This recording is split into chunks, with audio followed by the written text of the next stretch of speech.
Are you finding yourself completely depleted, emotionally, physically, worn out?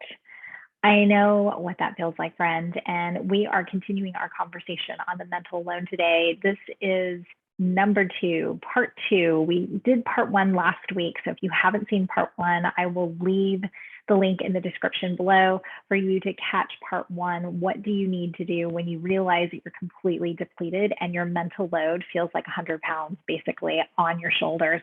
Hi there, I'm Gina Ramirez. I am a licensed therapist, but I'm also a certified health coach, and I talk everything health and wellness from the mind, the body, and the behavior. And mental load hits on all three areas. All three areas. What are you doing daily to help yourself to not get to the burnout stage?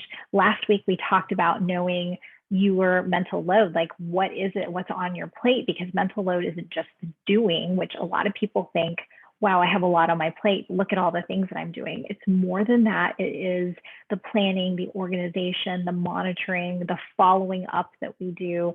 It's everything that's going on up here, right? That people don't see, and yet it's happening. We see the doing part, but we don't see behind the scenes. So the mental load is all of it. And it includes, for me anyway, in this conversation, the emotional component. So it's the monitoring of the emotions and being really in tune with how everybody's feeling in the room, whether, again, that's at home or at work. And if you're a professional woman, that's who I'm speaking to here with the mental load and professional women, you are feeling that in two different areas. Be a lot. It can feel like that 100-pound weight. So last week we talked about the first two steps, which is awareness. I wanted you guys to write it all down. Like, what's my mental load? Go take the 10-question quiz. It's going to pinpoint the area that you have the most mental load in. And then I wanted you to explore that area, really get clear on what's happening to you in that particular area that it's showing up in your life. The second step was having a crucial conversation, whether that be with your partner, your support person, whoever that may be in your life, at work and at home, both places, to say, hey, I could use some help. But I told you last week, don't have it yet, because I really wanted you to think about this conversation. How's it going to go? You're not going to bring it up right before bedtime. You're not going to bring it up first thing in the morning when you guys are trying to get to work, right? This is something that you're going to say, hey, let's set an appointment. Let's put the kids to bed, or let's not have any distractions. I need to talk to you about something important, right? No one's in trouble here. Let's think about perception. How's the other person going to perceive me, right? I'm not going to be laying it on thick or blaming or shaming or criticizing the other person. Nuh-uh, none of that, right? We are just having a dialogue about chores, responsibilities, who is going to take what. If your kids are older, you can have a family meeting time to say, hey, let's have a family meeting about chores, let's say, or responsibilities within the household, because we know that if you're living here, you're not an honored guest, right? You are here to help out. We're here working as a family unit together to make this household run.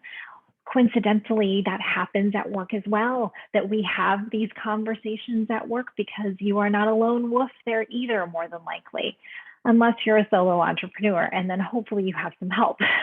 But in the household or at work, we're having these conversations. We're choosing wisely when we have the conversations. And then step number 3 was to decide who's going to take what, split it up, divide it. And I'm not just talking about the doing again. I'm talking about the planning, organizing, the monitoring, the following up, all the things around that particular area, whether it be at home or at work. And the last and final step, after deciding, you need to let it go, friend. Whatever that responsibility is that you took, let it go. Let the other person handle it, because they are capable. Give them agency, give them accountability, responsibility. Let them learn. Maybe they'll fail, but let them learn in the process, and give that to them. Gift that to them, I will say. gift that responsibility and help them to see that they're very capable of handling it. So it may not be your way, but it will work. It will work for them. Eventually, you guys will get into the groove, into your flow. Again, whether that be at work or at home.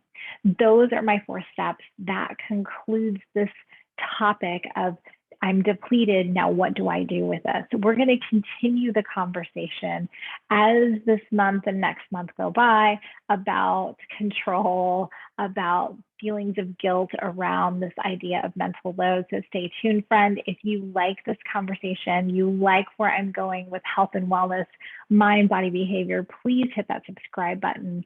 Let me know that you are watching and that you are what you're thinking about these conversations as we go through.